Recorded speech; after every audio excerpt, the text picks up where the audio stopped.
Hello, I'm Ollie and this is CriminOlly, where I talk about crime, pulp, horror, that kind of thing. Today, Muppets. I'm doing the Jim Henson book tag.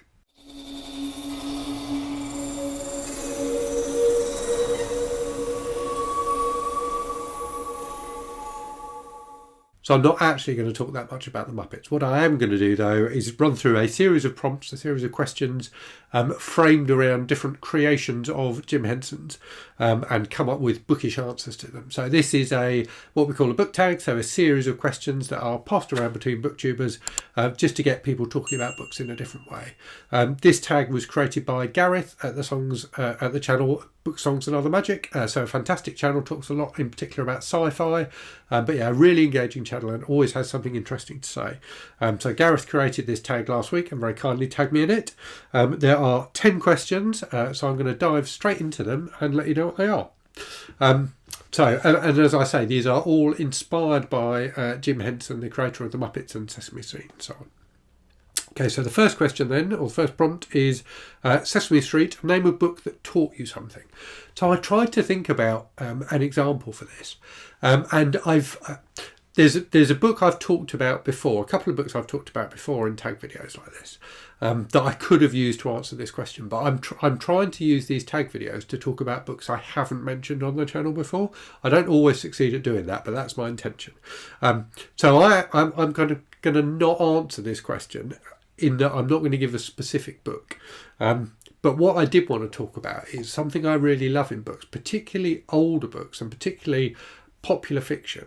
One of the things I really love is when you're reading a book from like the 50s or 60s and there's just a mention of something. A mention of something that would have been a completely everyday thing in that time and place, and that people would have just taken for granted, but which you don't have I read these things sometimes and I have no idea what they're going on about. I remember reading an Emmett Bain book a while ago, and I can't remember which one it was, but they talked about something called a Denver sandwich, and I was like, what on earth is a Denver sandwich? And I had to Google it, and it's like an omelette sandwich basically. So I googled it and thereafter started making them every so often, and they're very tasty. So it seems to be particularly something that happens with food stuff. I can think of a couple of other examples of like different types of food or snack that I just never heard of that I discovered through reading older books. So yeah, my answer to the first question is not a specific one, not a specific book, but just the fact that I love discovering old everyday things through reading older books. Okay, question 2 then. So Muppet Show, name a book that has an unpredictability in its story. So I'm going to go here with a book. I can't talk too much about what's unpredictable about it because it will spoil the book. But Behind Her Eyes by Sarah Pinborough. So I've read a few of Sarah Pinborough's books, and I think they've been a bit of a mixed bag.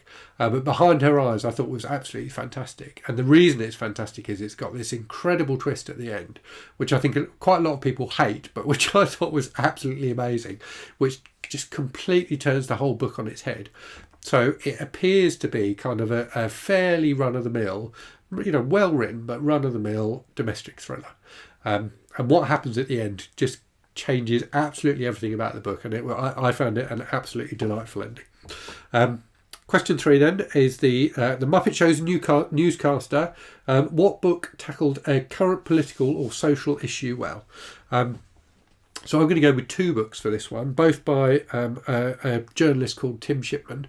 And those books are All Out War and Fallout, both of which are about the Brexit referendum. Well, the first one's about the Brexit referendum and how that battle was fought between the Remain and Leave camps, and then Fallout is about what happened after the Brexit vote and the year of complete turmoil in British politics that we had after that. He is supposed to be writing a 3rd book in the series, which is just called Out, but clearly, given that Brexit very much still feels like it's rumbling on and hasn't come to any proper sort of conclusion. In fact, I think today there's a vote. I'm filming this on the Monday. I think today there's a vote in the House of Commons on the government's latest bill to try and solve the Northern Irish problem. So yeah, Brexit is I won't get too much into my views on Brexit, but let's say I voted Remain and would still vote Remain today. But these books are, I think, are fascinatingly detailed in their analysis of what went on, both in the referendum and afterwards. And Tim Chipman's clearly someone who's got access to a lot of, influential and senior people who were part of that whole process. So, yeah, really, really interesting books. And reasonably even-handed. I think he's definitely a bit of a conservative, Shipman, and that does come through at times. But generally speaking, I thought these were quite even-handed books. Okay, next question then is Dark Crystal. Name a book that is an excellent example of world building. So I was trying to think about one that I'd not talked about on the channel before, and I came up with one I read a few years ago, which it did, I think, win a few awards when it came out, which I thought was excellent. And that's Dark Eden by Chris Beckett. So this is a book about a world where there's no sun. There are various things in the world that create light, like kind of bioluminescent type things. But there's no sun, so people live in darkness. And it's about this society that has kind of, grown up in this darkness. And there's really interesting use of language and things like that in the book. And it feels very convincing. It's one of those books where the author has taken an interesting concept and a concept that's interesting because it's so different from our own experience of the world, and has managed to weave a world and a story around that concept in a way which is really convincing. So I thought it was a really excellent book. I think there's a couple more in the series actually, so I might need to track those down and read those too. Question 5 then is Labyrinth. Name a book with a great friendship in the story. So this is one I read. When did I read it? I read it in June of last year for Jude on the Road, and I thought it was fantastic. And the book is True Grit by Charles Portis, which is about a young girl, a teenage girl, whose father is murdered, and about her trying to bring the murderer to justice. And she does that by engaging this grizzled old marshal, Rooster Cogburn, and they team up to try and track down this killer. And they form an unlikely friendship, and I think I really like that kind of odd couple style of friendship in stories. I think it works really well and could be. I think it has enormous appeal because it reminds us of the things that that connect and unite us as human beings, even when on the surface we may appear to be very different from each other. So yeah, I thought this friendship between this teenage girl and this old grumpy old marshal was beautifully done in True Grit. It's a really, really excellent book. Okay, question 6 then. The Storyteller. Name a book with great storytelling. So this is a book I haven't talked about on the channel yet, but I'm actually going to talk about in the week ahead. I'm going to do a review of it, I think, this week. I just finished it at the weekend and it was so good. So the book is The Blackboard Jungle, and the author is Evan Hunter, who's also known as Ed McBain, the author of my favourite series, the 87th Precinct series. So The Blackboard Jungle is a book about a teacher in a rough school in New York, trying to get through to the kids and trying to educate them, but just trying to find a way to get through their defences and actually make a connection with them. And it's just a wonderful book. I absolutely loved it. There were some problems with it. It's quite an old book, and there are a couple of things about it that would definitely have been done differently if it was written today. But on the whole, I thought it was a fantastically well-told story. And it was a very early book from Hunter. I think it was the first book he published under the name Evan Hunter. He had published a couple of things under pseudonyms before, but fantastically well told, and really shows you how right from the start he was a fantastic storyteller. As I say, he's my favourite author, and I thought this was a really, really excellent book and just a wonderfully told story. Question 7 then is Farscape. Name a book that is wild, weird and unpredictable. So for this, I'm going to go with the series, albeit I've actually only read the first book in the series, so maybe I'll just go with the first book. So for this one, I'm going to go with the first book in the series, which is John Dies at the End by David Wong.